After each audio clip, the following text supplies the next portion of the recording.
उसका कद लंबा था, अभिनेत्रियों जैसे नयन और रंग जैसे दूध और गुलाब का मिश्रण। वह लोगों की अपने इर्द गिर्द घूमती नजरों की परवाह किए बिना बाजार में शॉपिंग कर रही थी। उसके दोनों हाथ बैगों से भरे थे। पिछले आधे घंटे में उसके पापा का 4 बार फोन आ चुका था और हर बार वह बस इतना बोलती, पापा बस 10 मिनट और। आखिरकार वह बाजार की गली से बाहर मेन रोड पर खड़ी गाड़ी के पास पहुंची और सामान गाड़ी की डिक्की में रखने लगी। मॉल से शॉपिंग करने के बाद प्रीति थक गई थी। लंबी पतली प्रीति देखने में बेहद खूबसूरत थी। उसका गोरा रंग उसे और मोहक बना देता था। उसके लंबे बाल बड़े सलीके से उसके मुंह पर गिर रहे थे। उसी वक्त एक मोटरसाइकिल उसके करीब आकर रुकी। बाइक सवार ने जैसे ही हेलमेट उतारा, वह चिल्लाई, अब क्या लेने आए हो? अब तो मैं शॉपिंग कर भी चुकी। 2 घंटे पहले फोन किया था। मैं कपड़े तुम्हारी पसंद के लेना चाहती थी, मगर सब सत्यानाश कर दिया। हाँ ही तो रहा था, मगर जैसे ही ऑफिस से निकला बॉस गेट पर आ धमका। उसको पता चल जाता तो डिसमिस कर देता। छिप कर आना पड़ता है। और रही बात पसंद की, वह तो हम दोनों की एक जैसी ही है। राहुल, कब तक बहकाते रहोगे? प्रेम की बड़ी बड़ी बातें करते हो और जब भी तुम्हारी जरूरत पड़ी बेवक्त ही मिले। वह आगे बोली, सरप्राइज भी तो देना था तुम्हें। कैसा सरप्राइज? मुझे देखने लड़के वाले आ रहे हैं। सुनते ही राहुल के चेहरे का रंग जैसे उड़ गया। उसने हाथ में थामा हेलमेट बाइक के ऊपर रखा और प्रीति के पास जाकर उसका हाथ थाम कर बोला, प्रीति, मजाक की भी हद होती है। लेट क्या हो गया? तुम तो जान लेने पर ही आ गई। क्या करूं? तुम्हारे बिना किसी काम में दिल जो नहीं लगता। जाने कितने लड़कों में नुक्स निकालकर अभी तक तुम्हारे इंतजार में बैठी हूं। मगर कब तक? बस 1 साल और, बहन की शादी हो जाए, फिर ले जाऊंगा तुमको दुल्हन बनाकर। प्रीति ने गहरी सांस ली। उसने धीरे से राहुल की पकड़ से अपना हाथ आजाद किया और गाड़ी में बैठकर चल दी। जिस गति पर गाड़ी दौड़ रही थी, उसी गति से पुरानी यादें प्रीति के दिमाग में आ जा रही थीं। राहुल 4 साल पहले अचानक से उसके जीवन में आया था तब, जब उसने कॉलेज में दाखिला लिया था। कॉलेज की रैगिंग प्रथा से उसकी जान बचाने वाला राहुल ही था। राहुल की इस दरियादिली ने प्रीति के दिल में राहुल के लिए एक अलग जगह बना दी थी। वे दोनों अक्सर एक साथ रहने लगे।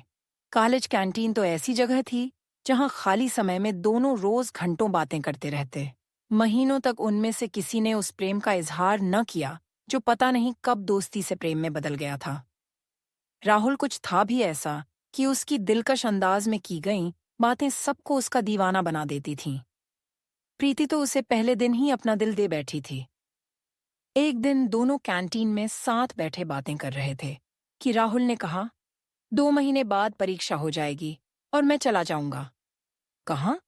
प्रीति खोई सी बोली, घर और कहाँ? आखिरी साल बाल है मेरा। परीक्षा के बाद तो जाना ही होगा। मेरा क्या होगा? पहली बार प्रीति ने राहुल का हाथ थाम कर पूछा। राहुल ने भी दोनों हाथों से उसका हाथ थाम लिया। प्रीति की नजर झुक गई थी। उसने अप्रत्यक्ष रूप से प्रेम का इजहार जो कर दिया था। फिर परीक्षा हो गई और साथ जीने मरने का वादा कर राहुल ने कॉलेज छोड़ दिया। अब जब भी दोनों को समय मिलता, किसी पार्क या होटल में मिल लेते।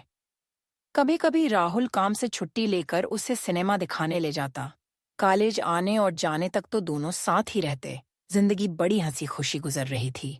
इस बीच एक दिन उसके पापा ने खबर दी कि उसके लिए एक रिश्ता आया है। लड़का सरकारी डॉक्टर था, लेकिन प्रीति ने लड़के को बिना देखे ही रिजेक्ट कर दिया था। उसके बाद तो यह सिलसिला चल पड़ा। हर महीने रिश्ते वाले आते और प्रीति कोई न कोई बहाना बनाकर मना कर देती।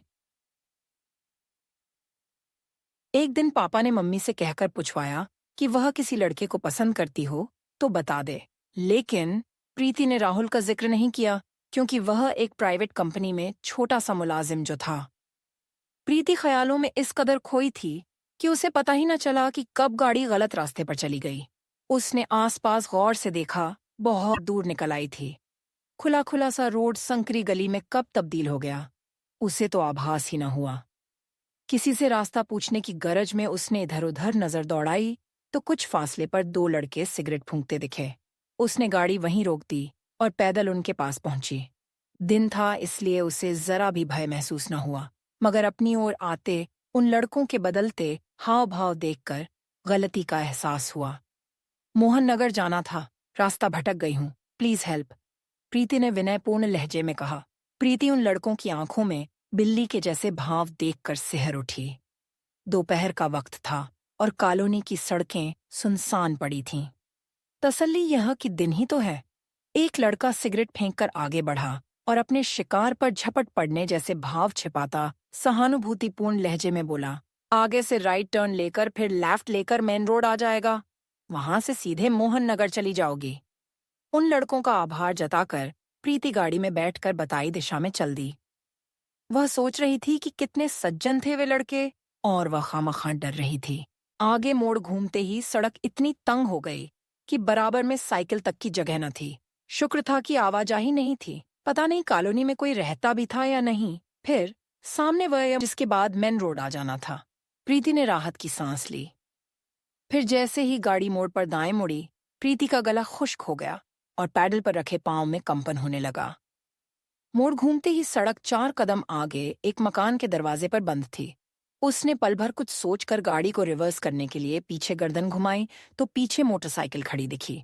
उसने हॉर्न बजाया, लेकिन कोई नहीं था। अचानक बगल से किसी ने दरवाजा खोलकर उसके मुंह पर हाथ रखा और अगले पल चेतना लुप्त हो गई। आंख खुली तो उसने खुद को अस्पताल के बेड पर पड़े पाया। उसका सारा शरीर ऐसे दुख रहा था जैसे उसके शरीर के ऊपर से कोई भारी वाहन गुजर गया हो। धीरे धीरे चेतना लौटी तो उसे याद आने लगा कि वह किसी अनजान जगह किन्हीं अनजान बाहों के शिकंजे में फंस गई थी। आगे जो उसके साथ बीती उसकी कल्पना मात्र से वह सिहर उठी। तभी माँ के हाथ का स्पर्श अपने माथे पर महसूस कर आंखें छलछला आईं। मत रो बेटी, जो हुआ वह एक दुर्घटना थी। हम चाहते हैं कि तू इस बात को भुलाकर नई जिंदगी की शुरुआत करे। कहते कहते माँ जोर से सिसकने लगी। प्रीति अब होश में थी। जैसे जैसे उसे अपने साथ बीती घटना याद आती, वैसे वैसे उसका दिल बैठता जाता। जीवन की सारी उम्मीदें, सारे सपने छोटी सी घटना की भेंट चढ़ गए थे। बस बाकी बची थी तो एक शून्यता, जिसके सहारे इतना बड़ा जीवन बिताना किसी तप से कम न था।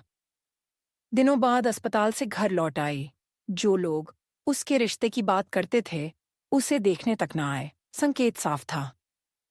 दिन भर प्रीति घर से बाहर न निकलती। अंधेरा घिराता जब टेरेस पर खड़े होकर बाहर की दुनिया को नजर भर कर देखती। एक सुबह वह कमरे में लेटी थी। पापा और मम्मी बाहर बैठे वस्तुस्थिति पर विलाप करते गुमसुम बैठे थे। उसने सुना दरवाजे पर दस्तक हुई थी। पिछले 10 दिनों में पहली बार था कि कोई उस घर में आया था। पता नहीं किसने दरवाजा खोला होगा। बाहर कोई वार्तालाप भी न हुआ जिससे प्रीति अनुमान लगाती कि कौन आया था। फिर कमरे में कोई दाखिल हुआ तो वह सिमट कर उठ बैठी। उसने डरते झिझकते सिर उठाया। राहुल उसके करीब खड़ा था, हाथ में प्रीति की पसंद के फूल थामे। पीछे दरवाजे पर मम्मी पापा खामोश जड़वत खड़े थे।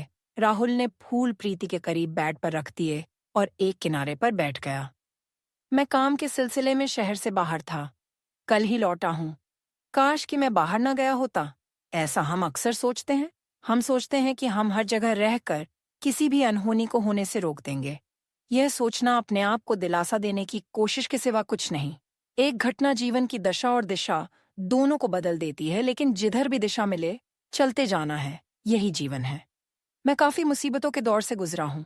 अब कुछ कमा रहा हूं और इस मुकाम पर हूं कि जीवन को लेकर सपने बुन सकूं। मैं सपने बुनता हूं और उन सपनों में हमेशा तुम रही हो प्रीति। मैं चाहता हूं कि वे सपने जस के तस रहें, जिनमें हंसती मुस्कराती प्रीति हो, ऐसी मायूस और हारी हुई नहीं।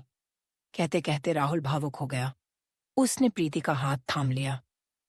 एक पल के लिए प्रीति को कुछ समझ न आया कि क्या प्रतिक्रिया दे, लेकिन राहुल के बेइंतहा प्रेम को देखकर उसकी आंखें भर आईं। वह राहुल से लिपट कर रो पड़ी। दिल में दबी उम्मीदों के ऊपर पड़ी पश्चाताप की बर्फ आंसुओं के रूप में बह रही थी।